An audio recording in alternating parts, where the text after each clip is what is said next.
Bonjour, alors comme vous le savez, Christian Quesada, puisque aujourd'hui on va l'appeler par son nom, est incarcéré dans cette prison. Donc comme vous le savez aussi, j'avais essayé d'appeler la prison pour avoir une petite interview du prisonnier. Et puis voilà, on m'a dit que c'était pas trop possible, donc j'ai décidé de faire une petite interview fictive.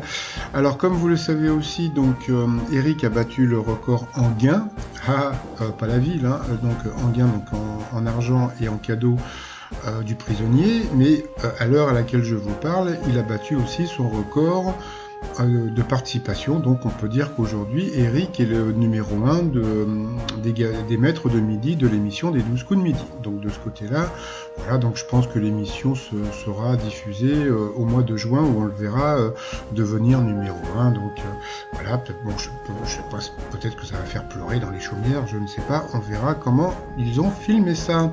Allez, sinon, coup d'envoi de mon interview fictif de Christian Quesada. C'est parti. Alors, bonjour prisonnier, puisque c'est ta situation actuelle, est-ce que ça te dérange si je t'appelle prisonnier? Oh non, ça ne me dérange pas. Ouh là là, où est-ce que tu as pris cet accent? Oh comme mon co-détenu est d'origine de Marseille, j'ai pris l'accent, donc je suis désolé, j'ai pris l'accent de Marseille. D'accord, je vais te poser les questions. Alors, est-ce que tu regardes toujours les 12 coups de midi? Oh oui, que je regarde les 12 coups de midi. Ah, j'aime beaucoup Jean-Luc Reichmann, et puis, mais je regarde aussi Question pour un champion, d'accord? Et que penses-tu d'Eric, le nouveau maître de midi? Ah, je le trouve très sympathique, et puis il est très cultivé aussi, hein. Franchement, j'aime beaucoup Eric, d'accord. Et puis, penses-tu qu'il mérite d'avoir battu ton record? Ah, je trouve qu'il est un petit peu avantagé, mais moi, quand j'étais candidat, moi aussi, j'étais aussi avantagé, et moi aussi, j'avais des questions de bébé.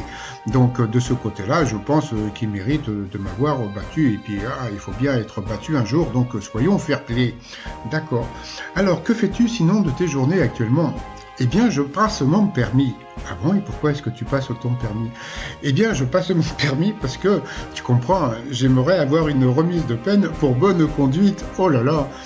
Si tu veux avoir une remise de peine pour bonne conduite avec ton permis, je te conseille de ne pas griller